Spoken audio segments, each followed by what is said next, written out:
New tonight, a mysterious unfolding situation in Richmond. Postcards showing up at a man's home with strange messages inside, all from the same person. 8 News reporter Allie Barefoot spoke with him about the unusual mail as she works to track down where it's coming from. Mail delivered and postmarked from different states. These postcards are riddled with mixed messages and clues. Mason Cox received the first postcard in March, then 4 more arrived over the next month, all signed by somebody named Molly May. It had my name, the correct spelling, exact address, including the apartment number.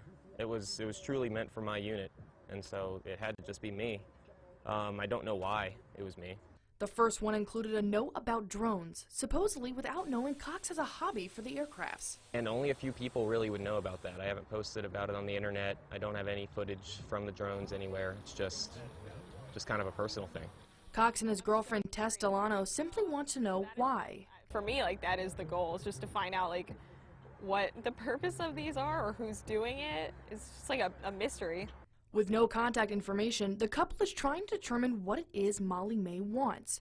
While the first 4 messages were postcards, the most recent arrival came with a card that included GPS coordinates and a 22-year-old picture in it with a message on the back. I did call the number on the back, where it was developed, but I couldn't get an answer. As for the coordinates, it leads to a spot in Gilly Creek, a park they visit frequently. With a few theories of their own, they decided to share the story online, and some have tried to help the couple figure out Molly May's message.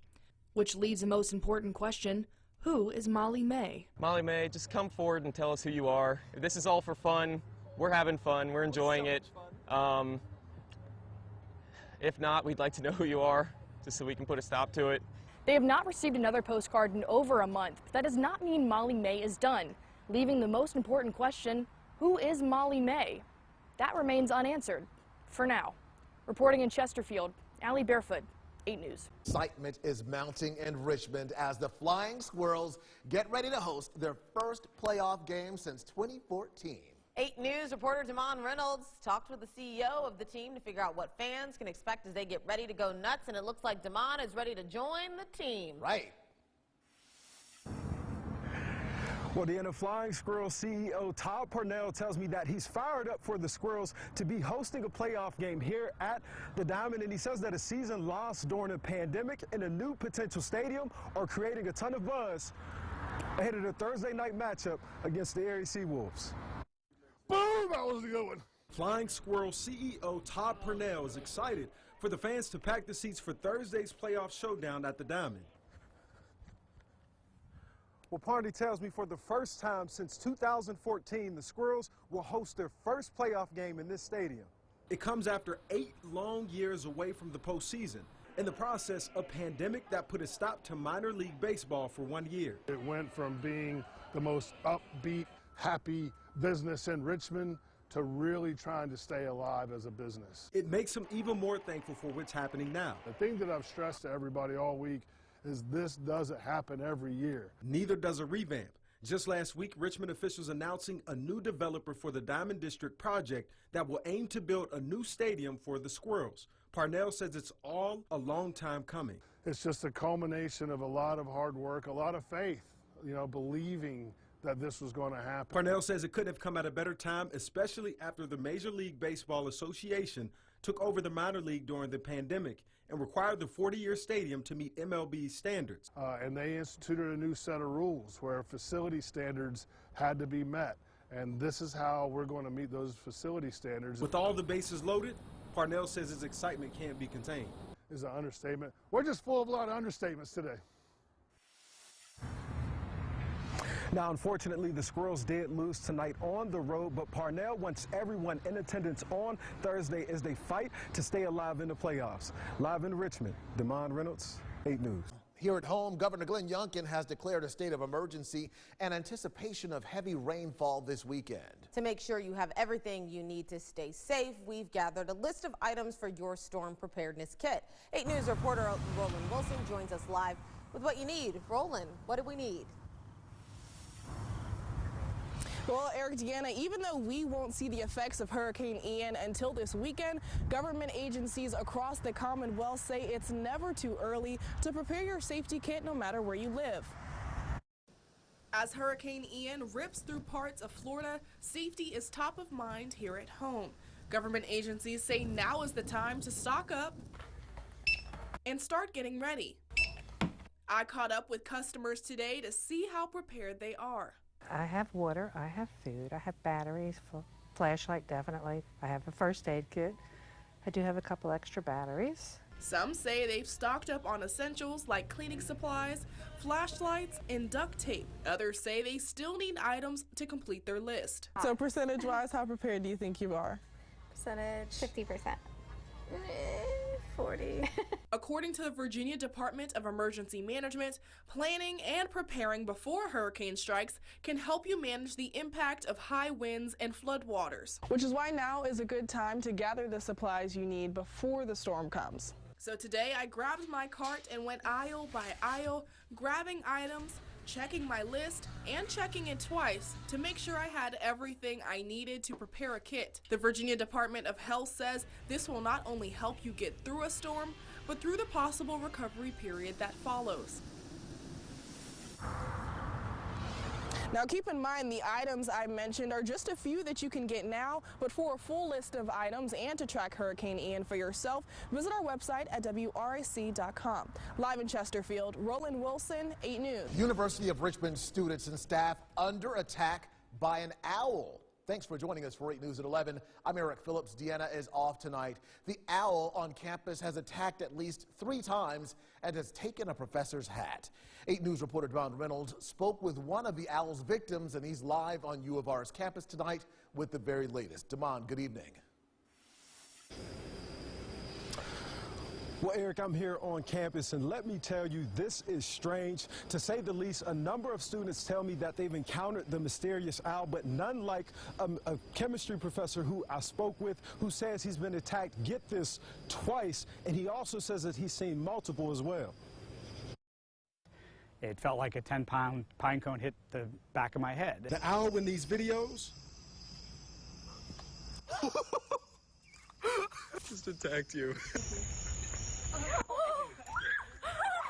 Dubbed 27 double who by students at the University of Richmond, is causing terror for anyone in its path. Biochemistry professor Michael Leopold has been attacked twice. The first time, I was surprised because it was completely silent, which was interesting, but it was impactful. It's like you could feel the hit. The second time, I was lucky enough to get the owl again, and it took my hat this time. 2 vastly different locations of the campus. It's a super strange thing to be a part of. Well, Peter Smallwood, a biology professor here on campus, tells me it's a northern barred owl, which is a very common species. Now, he says the strange part is that human attacks are rare, and one of his theories is that this owl may have been in captivity, which is why it's swooping down at people in frustration because it's used to people feeding it. Leopold says that at the time of his first attack, he saw 2 owls and was left injured. I put my hand up there, and they had made small gashes in my head. And after being attacked twice, he has some advice for everyone on campus. My wife says to walk with an umbrella. Now, the campus tells me that the U.S. Department of Agriculture will be here next week to try and help catch this owl. I'm going to go ahead and get out of here. For now, live in Richmond, Damon Reynolds, 8 News. People are already heading out to get an early start to the holiday. If you're in the Halloween spirit, there are many events going on now through Monday. 8 News reporter Nicole Dantzler is live in Richmond with some ways people are celebrating. Nicole. Well, Heather, I'm here at the Diamond where the flying squirrels are taking a bite out of Halloween. Now, of course, they have these moon bounces ready to go. They have hay rides, games, and pie eating contests. But here's a look at more of the festivities. Halloween on Hanover is back from the dead. Katie Schweeder, who's participated in the Richmond tradition for the last 8 years, says a lot goes into the celebration. It is incredibly busy. We go through at least 2,500 pieces of candy every year, so we start stocking up on candy in the spring. On Monday, Hanover Avenue will light up the neighborhood with some of the most elaborate decoration. It's hard to get a car down the street. Now that it's back, Schweeder is getting a head start on her decorations. So we try and sort of recreate Hogwarts, and we love going up and down the street and seeing the other themes that people have. We've had Wizard of Oz, we've had a fairyland across the street. You know, lots of people just really go all out. If you want to get spooked before then, head over to the Patrick Henry High School in Ashland. Tonight, they're inviting the community to get some candy and to see their decorated cars until 6:30 p.m. On Saturday, Carytown will transform into Scary Town. People can expect plenty of candy, a frightfully fun zombie walk, and pumpkin painting. Squirreloween here at the Diamond starts at 5:30 and lasts until 8:30 tonight. And of course, we couldn't fit all of the events into our story tonight, so we have a list for you at WRIC.com. Live in Richmond, Nicole Dantzler, 8 News. Lavelle Davis Jr., Devin Chandler, and Deshaun Perry.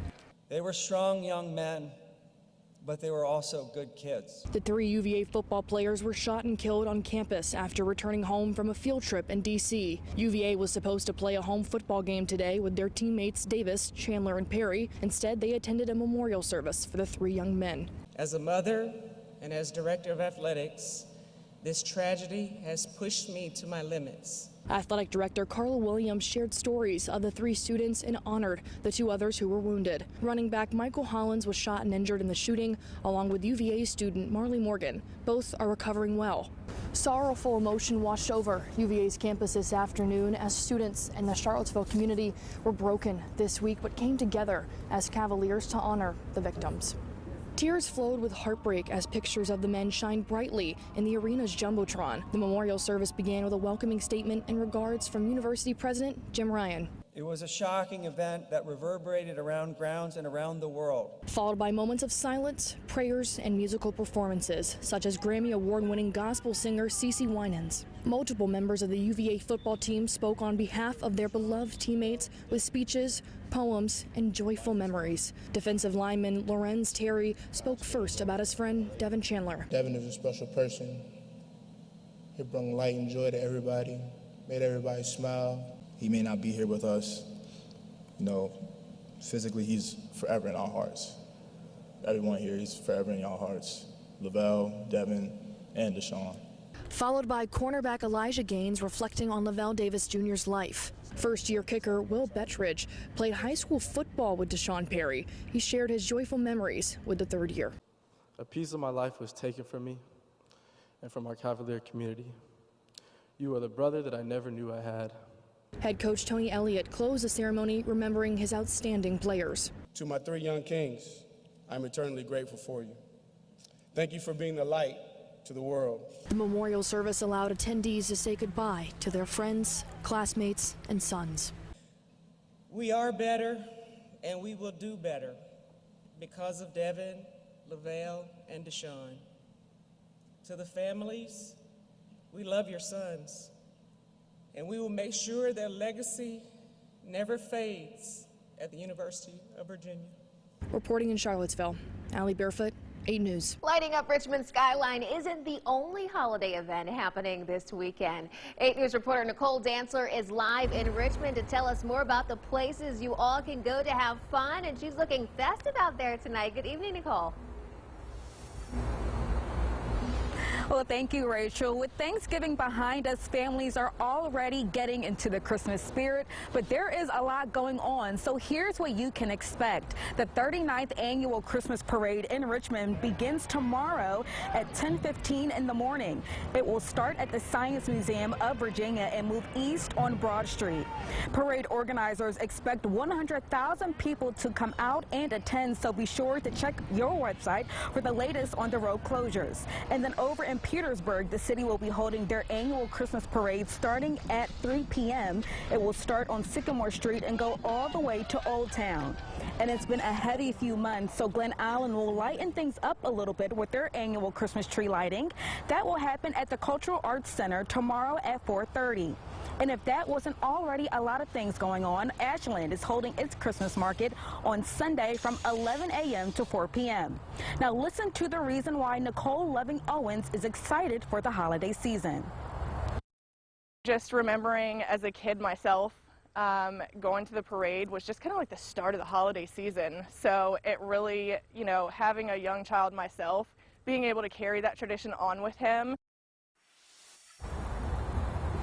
And I know I've probably overwhelmed you with all of these holiday festivities, but for more information on where events are happening near you, you can head to our website at WRIC.com. For now, live in Richmond, Nicole Dantzler, 8 News.